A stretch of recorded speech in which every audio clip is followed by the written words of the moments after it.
Juan, Catherine, Andrés. Como dijo Catherine, lo que yo quiero exponer acá es una particularidad, pero además basándome en todos los criterios que ya fueron mencionados respecto de lo que Ellen MacArthur Foundation está posicionando a nivel global. Triciclo es hoy en día la única empresa chilena, aparte del Circular Economy 100, y somos la única empresa sudamericana que participa del New Plastics Economy. Y quiero entrar ahí desde lo macro, que si bien fue bastante bien mencionado por Fernando y por Andrés, para nosotros la inspiración viene de este gráfico.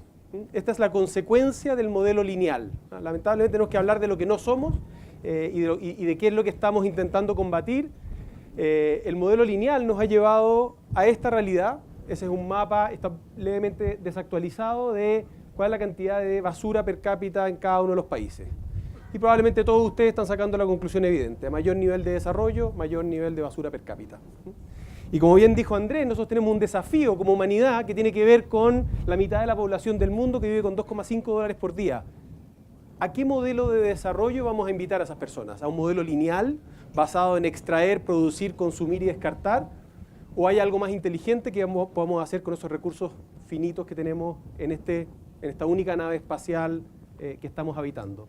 Entonces el desafío que nos planteamos es ese, tiene que ver con el modelo de desarrollo, tiene que ver con cómo logramos avanzar, progresar, tener mayores niveles de bienestar sin comprarnos esa como muchas otras externalidades negativas. Y cuando hablamos de la basura tiene fundamentalmente tres grandes impactos, yo diría un cuarto. Hay un impacto que muchas veces es más invisible, que tiene que ver con el impacto social. Nosotros hablamos de que como humanidad solemos descartar dos cosas al mismo tiempo, descartamos material y descartamos personas. En los entornos de la basura viven personas que normalmente son aquellas personas descartadas por la sociedad.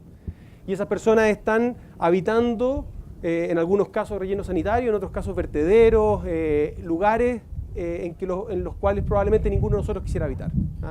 La lógica de descartar residuos a un hoyo es algo que está absolutamente obsoleto. Cualquier persona, no solo con dos dedos de frente, sino que además con una mínima fibra ética, entendería que eso es algo que nosotros tenemos que dejar como humanidad. Hoy en Chile estamos viviendo un drama en Temuco, hace poco lo vivimos en la zona central. La lógica de impactar la tierra con nuestros residuos es algo que es parte del pasado y que tenemos que corregir.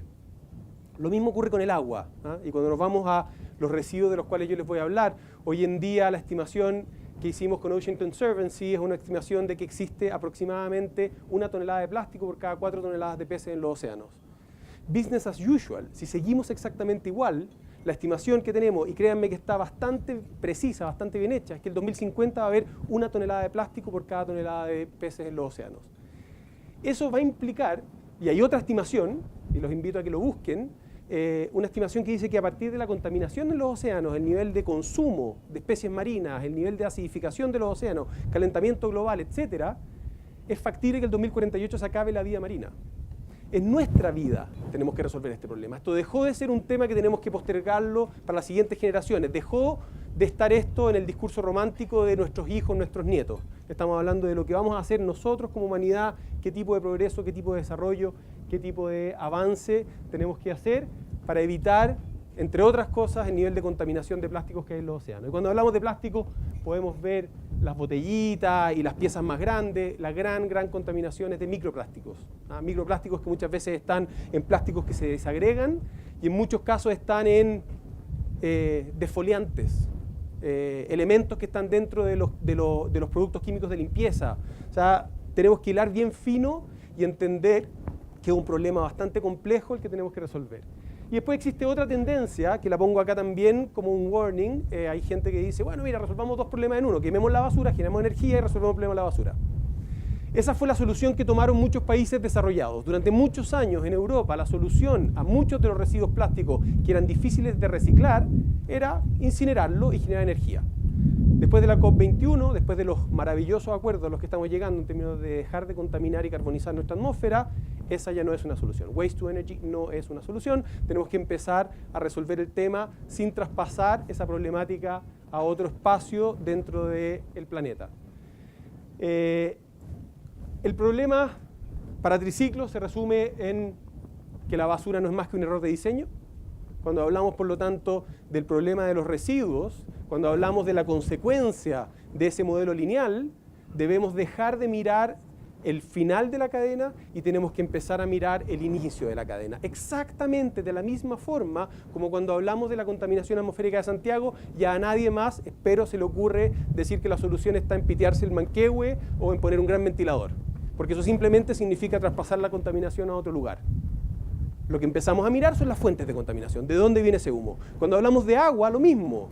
Hoy hay una fuente de agua que está contaminada. A nadie se le ocurre poner una planta de tratamiento de agua en la desembocadura al mar. Lo que hacemos es, ¿dónde está la cañería que genera esa contaminación de agua? En el caso de los residuos, ese tiene que ser el foco. ¿De dónde vienen los residuos? ¿Qué es lo que estamos haciendo mal como humanidad? Que no somos capaces de evitar que esos elementos se nos escapen.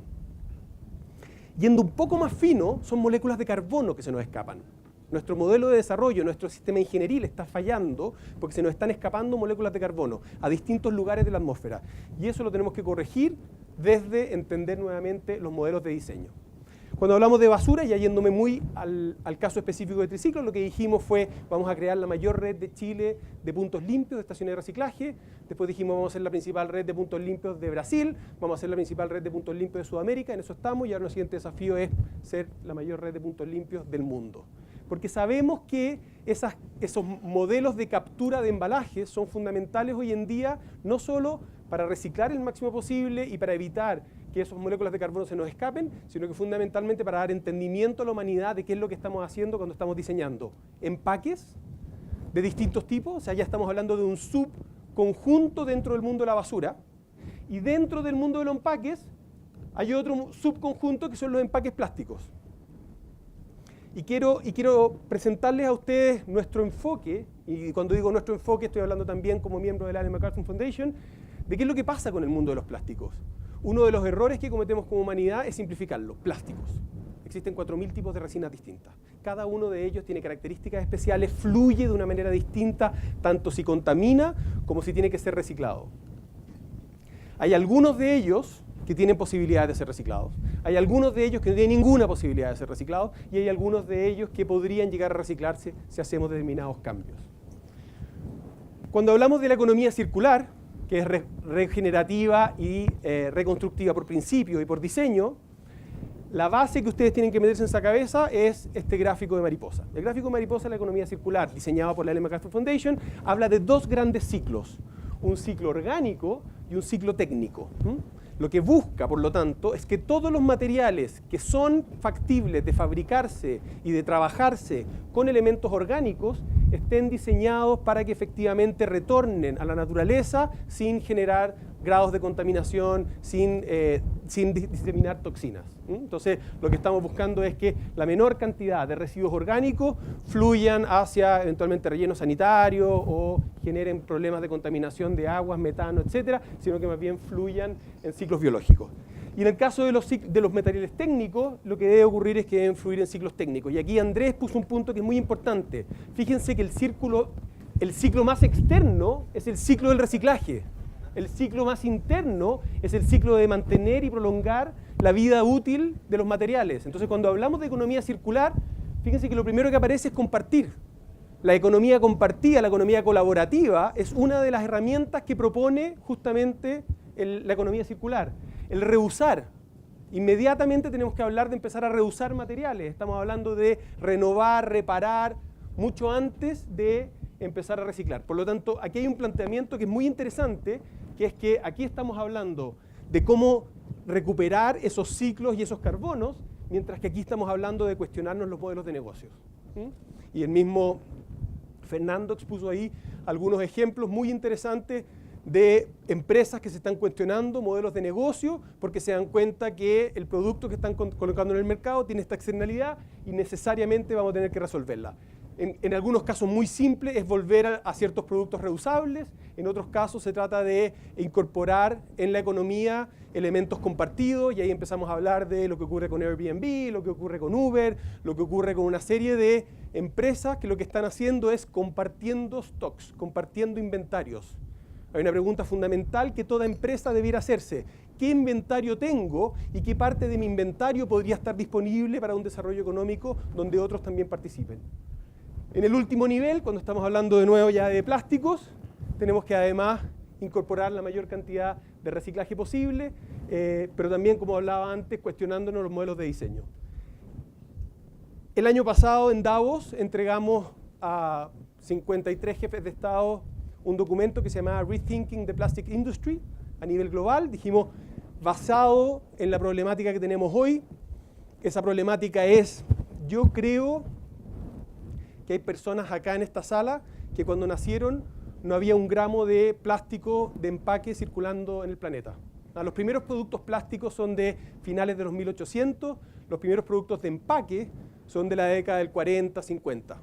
Cuando mi papá nació, prácticamente no había plásticos dando vuelta. Cuando yo nací, había más o menos 40 millones de toneladas dando vuelta en el planeta. Hoy en día estamos llegando a los 400, poco menos, 350 más o menos millones de toneladas de plástico dando vuelta en el planeta. Eso representa un problema relevante. Nos dimos cuenta de dónde estaban llegando esas moléculas plásticas y por lo tanto lo que decidimos fue trabajar un documento que se llama el New Plastics Economy, del cual Triciclos tiene el honor de participar. Es un documento que estamos presentando la próxima semana, entonces yo les voy a dar aquí algunas anticipadas. No puedo traspasar todo el valor del documento, pero sí hay ciertos elementos de New Plastics Economy que hemos trabajado durante los últimos 2 años que tienen que ver con cómo va a ser esa nueva economía de plásticos. A grandes rasgos, ¿qué dice? 30% de los productos plásticos que están usados hoy deben desaparecer, no sirven. Olvídense. Y ese es un desafío gigante para industriales. Hoy en la mañana estuve juntándome con un industrial que se quedó para adentro. Dijo, o sea, mi producto falló. Sí, su producto falló. De la misma manera que falló el paratión en su momento, la gasolina con plomo o hasta la sacarina, digamos. Hoy en día sabemos de ciertos errores industriales que cometimos como humanidad y que los tuvimos que corregir porque tenían externalidades que no se soportaban. El 30% de los productos plásticos hoy en día deben desaparecer. Para el 20% siguiente, lo que tenemos que hacer es cambiar los modelos de negocio, en definitiva. Son distintos sistemas, algunos de ellos lo mencionó Fernando, todo lo que tiene que ver con el refill. Son muchísimas las empresas en el mundo que se están cuestionando cómo van a entrar en modelos de refill, cómo van a entrar en modelos de reutilización de determinados embalajes, retornables, etc. Y para el 50% restante, lo que estamos hablando es, dada una depuración que debe ocurrir en el mundo de los embalajes, y hoy en día, como les decía, estamos trabajando con quizás 4.000 tipos de resina, vamos a tener que reducir a 3 grandes familias. Y en esas 3 grandes familias tenemos que incrementar considerablemente las tasas de captura y reciclaje, y ahí hay ciertos desafíos puntuales que tienen que ver con la captura, la selección, la identificación de materiales, que es particularmente uno de los ámbitos donde nosotros más trabajamos. Déjenme mostrarles, cuando lo pase, quiero mostrarles un caso específico.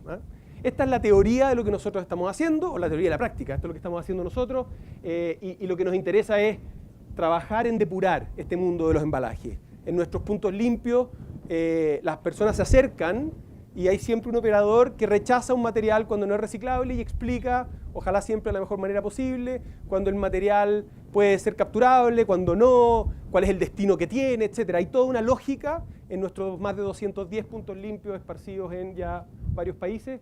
Lo que hacemos es educar al consumidor de forma tal que además se genere una cierta activación en la industria. O sea, nuestro objetivo final no es solo crear un consumidor más responsable. Queremos trabajar con los diseñadores de embalaje. Yo hace un mes atrás estuve con los 35 diseñadores de una de las más grandes multinacionales del mundo explicándoles esta problemática y para mi sorpresa no tenían ni idea de lo que ellos estaban haciendo. No tenían ni idea de lo que estaban colocando en el mercado. Muchos de ellos juraban que con colocarle un triangulito, un rótulo y un número estaban cumpliendo el rol, no habían hecho el trabajo de identificar qué es lo que pasaba con ese material en distintos territorios. Y hacemos cosas como, por ejemplo, que comunicamos nuestros puntos limpios y de vez en cuando mandamos algún video, en fin. Hace 10 días atrás, el equipo de comunicaciones sacó un video, lograron, ahora se los voy a mostrar, que un actor bien famoso de Chile se autofilmara explicando una de las cientos de problemáticas que ocurren en nuestros puntos limpios. Este fue el video. Hola, soy Cristian Campos y te quiero robar un minuto para sugerirte que si tienes que comprar aceite, prefieras los envases de vidrio. Sucede que los envases de plástico con aceite no se pueden reciclar en nuestro país. De modo que llegado el momento de comprar, trata de comprar conscientemente y preferir botellas de vidrio. Por el futuro, por tus hijos, por el planeta, reciclar es muy importante. Yo reciclo. Un mensaje simple, una problemática que vivimos permanentemente en nuestros puntos limpios. Llegan los envases de PET, tereftalato de polietileno, mismo material de la botella de agua o de bebidas.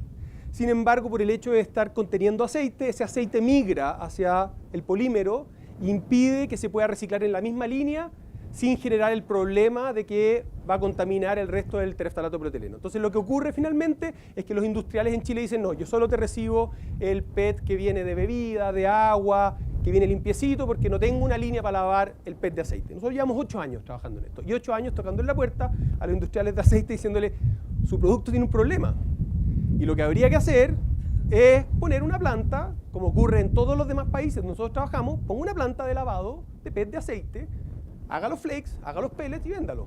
Es súper simple, incluso desde el punto de vista de la inversión. A una empresa le llevamos los planos, hasta le hicimos la ingeniería. Le dijimos, ponga esta planta y resuelva su externalidad negativa. Ni uno nos pescó. Hasta que a Cristian Campos se le ocurrió lanzar ese video, que lo encontramos bien simpático.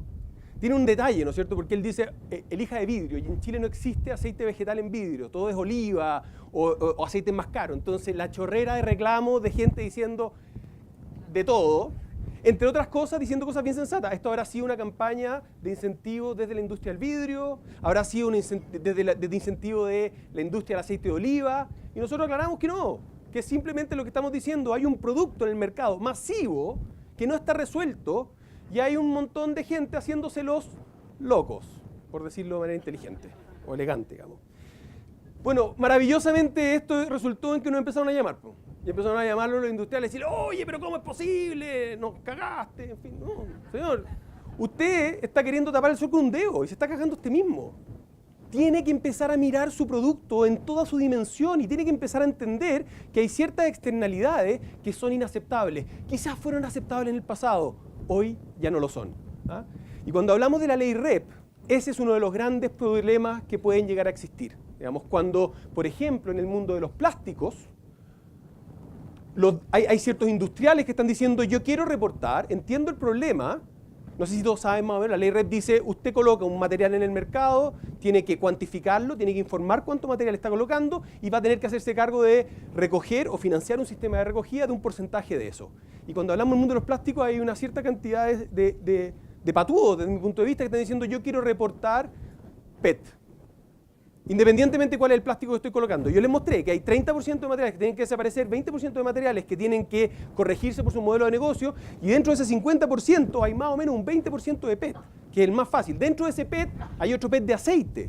Entonces resulta que los industriales hoy en día, hay un grupo, y hay otros que lo encuentran una aberración como lo es, que dicen, yo quiero responder con PET independientemente de cuál es el material que estoy colocando en el mercado. Resulta que estoy colocando en el mercado un producto que no se recicla en ninguna parte del mundo, y quiero hacerme cargo recuperando una cantidad de material de otro. Fíjense que la primera palabra de la ley REP es responsabilidad. ¿Cómo voy a responder yo por algo que hizo otro? Yo tengo que responder por lo que yo estoy colocando en el mercado. Y el tema del PET, digamos, pasa a ser una de las aristas, lo pongo como ejemplo, le da para tener conversaciones larguísimas en términos no solo de cada uno de los materiales. El mundo del plástico es tremendamente complejo y esto va a exigir que creemos una cultura. Esperamos tener una cultura en términos del consumidor, esperamos tener mejores políticas públicas, pero también esto exige una industria responsable que sea capaz de medir, que sea capaz de trabajar por reducir el máximo posible y ecodiseñar, que entienda la relevancia de reusar y finalmente que recicle, ojalá, todo lo que está colocando en el mercado. Muchas gracias.